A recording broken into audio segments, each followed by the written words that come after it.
Hello everyone, welcome back to my channel. আজকে আমি আপনাদের সাথে চিলি চিকেনের রেসিপিটা শেয়ার করছি। তো প্রথমে আমরা চিকেনটাকে ম্যারিনেট করার জন্য একটা পাত্রে নিয়ে নেব। এর মধ্যে একে একে আমরা দিয়ে দেব আদা রসুনের পেস্ট, যেটা আমি আগে করে রেখেছিলাম। এবার দিয়ে দেব নুন, স্বাদ মতো নুন। আমি 1 চামচ নুন দিয়েছি, আপনারা চাইলে আরও দিতে পারেন। এবার এর মধ্যে দিয়ে দেব হচ্ছে গোলমরিচের গুঁড়ো, 2 চামচ গোলমরিচের গুঁড়ো দেব। আমার যেহেতু ঝালটা একটু বেশি ভালো লাগে, তার জন্য আমি একটু বেশি দিয়েছি, আপনারা চাইলে নাও দিতে পারেন। এবার এর মধ্যে দিয়ে দেব দুটো ডিম দিয়ে দেওয়ার পরে আমরা এর মধ্যে দিয়ে দেব 1 চামচ ময়দা, 2 চামচ কর্নফ্লাওয়ার। সবসময় এটা মাথায় রাখবেন, ময়দাটা কম দিতে হবে আর কর্নফ্লাওয়ারটা একটু বেশি দিতে হবে। যদি 1 চামচ আপনি ময়দা দেন, 2 চামচ কর্নফ্লাওয়ার দিতে হবে। এবার এর মধ্যে দিয়ে দেব কালারের জন্য শুকনো লঙ্কার গুঁড়ো। আমি কিন্তু কাশ্মীরি লঙ্কার গুঁড়োটা ইউজ করেছি, কারণ আমি অলরেডি এর মধ্যে গোলমরিচের গুঁড়োটা দিয়েছি। তার জন্য আমি অ্যাকচুয়াল যে ঝাল যে শুকনো লঙ্কাটা সেটা ইউজ করিনি, আমি শুধু কালারটা যাতে আসে তার জন্য আমি কাশ্মীরি লঙ্কার গুঁড়োটা দিয়েছি। এবার ভালো করে এটাকে মিক্স করে নিতে হবে।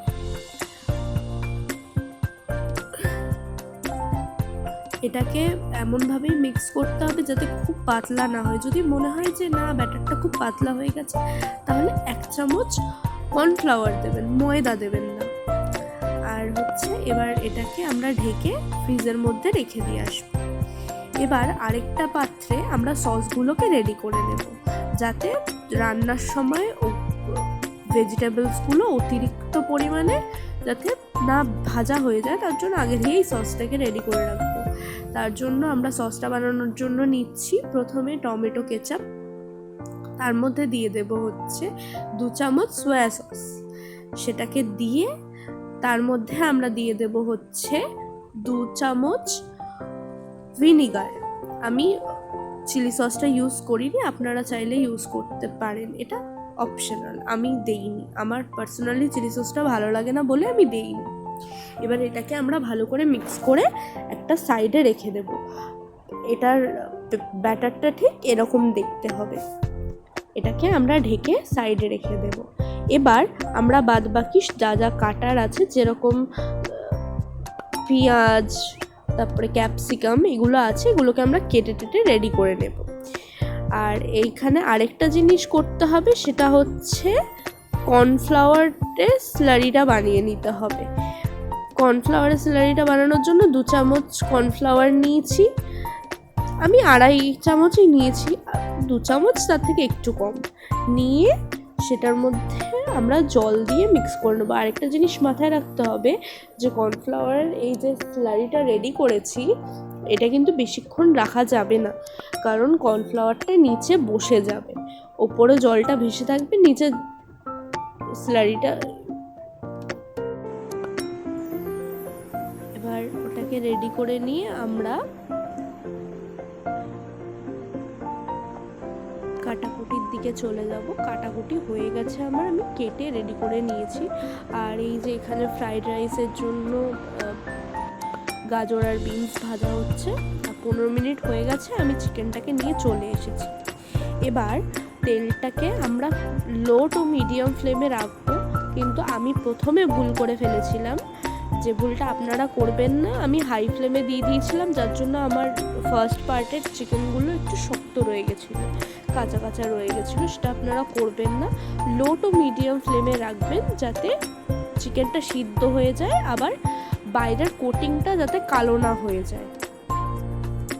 তো আমরা প্রথম চিকেনটা দিয়ে ভালো করে ভেজে নেব লো টু মিডিয়াম ফ্লেমে। আমি বারবার পয়েন্ট আউট করছি, লো টু মিডিয়াম ফ্লেমেই ভাজতে হবে, নইলে চিকেনটা, ভেতরে যে চিকেনটা সেটা সিদ্ধ হবে না, কাঁচাই থেকে যাবে, বাইরের কোটিংটা কালো হয়ে যাবে, অথচ ভেতরে চিকেনটা শক্ত রয়ে যাবে। সেটা করবেন না। আমি চিকেনগুলোকে অনেক ছোট ছোট করেছি, আপনারা চাইলে এর থেকে বড় পিস করতেই পারেন, কোনো অসুবিধা নেই।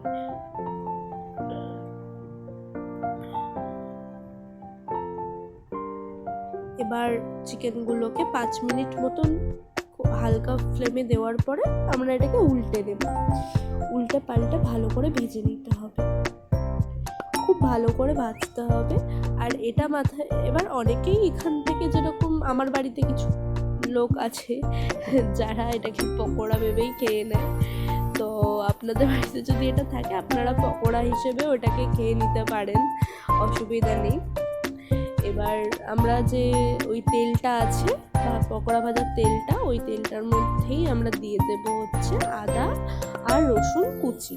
এখানে কিন্তু পেস্ট দিলে হবে না, কুচি দিতে হবে, খুব খুব সরু সরু করে কুচিয়ে সেটাকে আমরা তেলে ভালো করে নেড়ে চেড়ে ভেজে নেব। খুব একটা যেন আবার মানে অতিরিক্ত যাতে ভাজা না হয়ে যায়, হালকা হালকা গোল্ডেন ব্রাউন হবে তখন। এবার আস্তে আস্তে আমরা প্রথমে দিয়ে দেব ক্যাপসিকাম, কারণ ক্যাপসিকামটা আমি একটু বড় বড় রেখেছি, সেটা খুব যাতে মুখে একেবারে পুরো কাঁচা কাঁচা না লাগে, তার জন্য একটু আমরা আগে ভেজে নেব ওটাকে, পেঁয়াজের একটু আগে, কারণ পেঁয়াজটা তেলে দেওয়ার কিছুক্ষণ বাদেই ও সিদ্ধ হয়ে যায়, কিন্তু ক্যাপসিকামটা একটু টাইম লাগে, ওই জন্য ক্যাপসিকামটা আমরা আগে দেব। দেওয়ার পরে আমরা 1 ফোঁটা নুন দেব, একদম 1 ফোঁটা নুন দেব। এবার ওটাকে আমরা ভালোভাবে ভেজে নেব, নিয়ে এবার ওর মধ্যে আমরা দিয়ে দেব হচ্ছে পেঁয়াজ কুচি।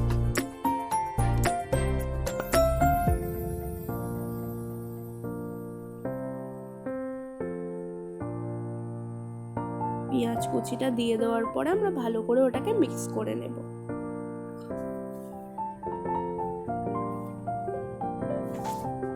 এবার আমরা ওর মধ্যে দিয়ে দেব ওই আগে থেকে বানিয়ে রাখা সসটা দিয়ে আমরা ভালো করে নেড়ে চেড়ে নেব, বেশিক্ষণ নাড়লে হবে না। আমরা এবার ওর মধ্যে দিয়ে দেব আমরা যে চিকেনটা ফ্রাই করে রেখেছিলাম, সেই চিকেনটা এবার ওর মধ্যে আমরা দিয়ে সেই চিকেনটাকেও আমরা ভালো করে সসটার মধ্যে মিক্স করে নেব। মিক্স করে নেওয়ার পরে আমরা ওর মধ্যে কর্নফ্লাওয়ারের স্লারিটা দিয়ে দেব। আজকে আমার আসলে শরীরটা খুব খারাপ, আমার গলার ভয়েসটাকে ক্ষমা করে দেবেন। আজকে আমি ভালোভাবে মানে হয়তো আমার গলার ভয়েসটা খুব একটা ভালো শোনাচ্ছে না, তার জন্য আমি দুঃখিত। এবার আমরা ওই কর্নফ্লাওয়ারের স্লারিটা দিয়ে দিচ্ছি, এবার ওটাকে আমরা ভালো করে মিক্স করে নেব। আমি হালকা জল দিয়েছিলাম কারণ ওটা বড্ড শুকিয়ে যাচ্ছিল, ওই জন্য আমি একটু জল দিয়েছি। আপনারাও হালকা একটু জল দেবেন। কেমন লাগলো ভিডিওটা সে আমাকে জানাবেন।